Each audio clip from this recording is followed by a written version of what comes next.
দুই নাম্বার প্রশ্ন হলো, তোমরা মুহাম্মদকে জিজ্ঞাসা করো আসহাবে কাহাফের ঘটনা। ওই 7 জন যুবক কারা যারা ঈমান রক্ষা করার জন্য পাহাড়ের গুহায় যায় আশ্রয় নিয়েছিল? যদি নবী হয় তাইলে জবাব দিতে পারবে, আর যদি নবী না হয় জবাব দেওয়া সম্ভব হবে না। 3 নাম্বার প্রশ্ন হলো, যুলকারনাইন যিনি মুসলমানদের মধ্যে দ্বিতীয় ব্যক্তি, গোটা বিশ্বের যিনি রাজত্ব করেছেন, সুবহানাল্লাহ, মুহাম্মদ কি যায় প্রশ্ন করো, মুহাম্মদ যদি নবী হয় তাইলে প্রশ্নের জবাব দিতে পারবে, আর যদি নবী না হয় গোটা জিন্দেগি চেষ্টা করেও জবাব দিতে পারবে না। কয়টা প্রশ্ন শিখাইছে কারা? ইহুদির বাচ্চা। কারে শিখাইছে?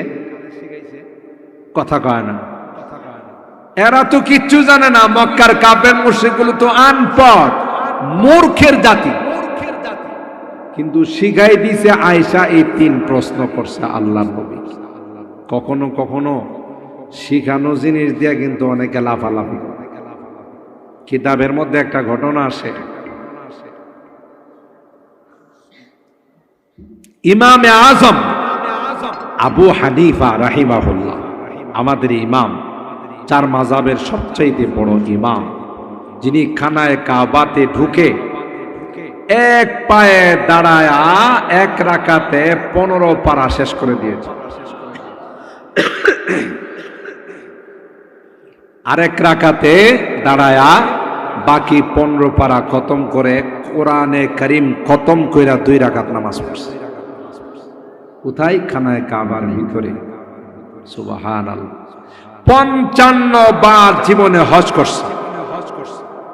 কয়বার? 55 বার হজ করছে। ওনার জীবনী অনেক লম্বা, অনেক বড় মাপের আল্লাহওয়ালা ছিলেন। তার ব্যাপারে আল্লাহর নবী ভবিষ্যৎবাণী করে গেছে যে এলমে ওহী যদি আসমানের সুরাইয়া তারুকার মধ্যেও থাকে, কুফার একটা সন্তান, পারস্যের একটা সন্তান ওখান থেকেও সেটা সংগ্রহ করবে। আর ইঙ্গিত ছিল ইমাম আজম আবু হানিফা রাহমাতুল্লাহ আলাইহি, এত বড় মাপের ইমাম ছিলেন। লাকাদ জানাল বিলাদা ওয়া মান আলাইহা, লাকাদ জানাল বিলাদা ওয়া মান আলাইহা ইমামুল মুসলিমিনা আবু হানিফা বিআহকামি ওয়া আসারি ওয়া ফিকহিন কাআয়াতিজ জাবুরি আলা সাহিফা ফামা ফিল মাশরিকাইনি লাহু নাযীরু ওয়ালা বিল মাগরিবাইনি ওয়ালা বিকুফা। আল্লাহু আকবার বলেন। ইমাম আজম আবু হানিফা রাহিমাহুল্লাহ কুফাতে বসবাস করতেন, মক্কা মদিনায় বিশেষ প্রয়োজন ছাড়া আসতেন না। এ ভাই ভালো করে শুনে রাখুন, ইমাম আজম আবু হানিফা রাহিমাহুল্লাহ মাঝে মধ্যে উমরা করার জন্য, হজ করার জন্য আসলে কাজ শেষ হলে দ্রুত আবার মক্কা মদিনা সাইরা চলে যাইতেন। একবার মদিনার মধ্যে ইমামে মালিক আলাইহির রহমা থাকেন, তাই উনাকে ইমাম দারিল হিজরা বলা হয়। ইমামে মালিক আলাইহির রহমা মদিনা থেকে কখনো বের হতেন না, রওজায়ে পাকের পাশে বৈশা তিনি হাদিস পড়াইতেন। কখনো মদিনা সাইরা তিনি যাইতেন না, কারণ ওনার দিলের তামান্না যখন আমার মৃত্যু হবে গো, নবীর শহরে যেন আমার মৃত্যু হয়। ইমামে মালিক আলাইহির রহমা একবার নিয়ত করলেন উমরা করতে যাবেন, কিন্তু তার জানা নাই উমরা করতে গিয়ে যদি মক্কায় মারা যায় তাইলে তো আমার দাফন মদিনার জান্নাতুল বাকির মধ্যে হবে না, মদিনার মাটিতে আমার দাফন হবে না, জান্নাতুল মালার মধ্যে আমার দাফন হয়ে যাবে। এই টেনশন নিয়ে তিনি যখন ঘুমাইলেন হঠাৎ করে ঘুমের মধ্যে হযরতে আজরাইল আলাইহিস সালামের সাথে দেখা। সুবহানাল্লাহ। দেখা আজরাইল আলাইহিস সালামকে বললেন, ভাই, বুখারী শরীফের শরাফ ফয়জুল বাড়ির মধ্যে আসছে ঘটনা। বললেন, ভাই, তোমার সাথে দেখা হয়ে গেল, একটু দাঁড়াও, আমাকে একটু বলবানি আমার হায়াত আর কতদিন আছে, কারণ হায়াতের মন্ত্রণালয়ের দায়িত্ব তো তোমার কাছে। কাকে কখন মৃত্যু দিতে হবে, কার রূহ কখন কবজা করতে হবে, এই দায়িত্ব তো তোমার উপর। তাই একটু বলবানি আমার হায়াত আর কতদিন আছে। আজরাইল আলাইহিস সালাম কিছু কয় না, গাই 5 আঙ্গুল দেখাইয়া সোজা চলে গেছে। সুবহানাল্লাহ। ইমাম মালিক আলাইহির রহমাত ঘুম থেকে সজাগ হইয়া পেরেশান হয়ে গেলেন।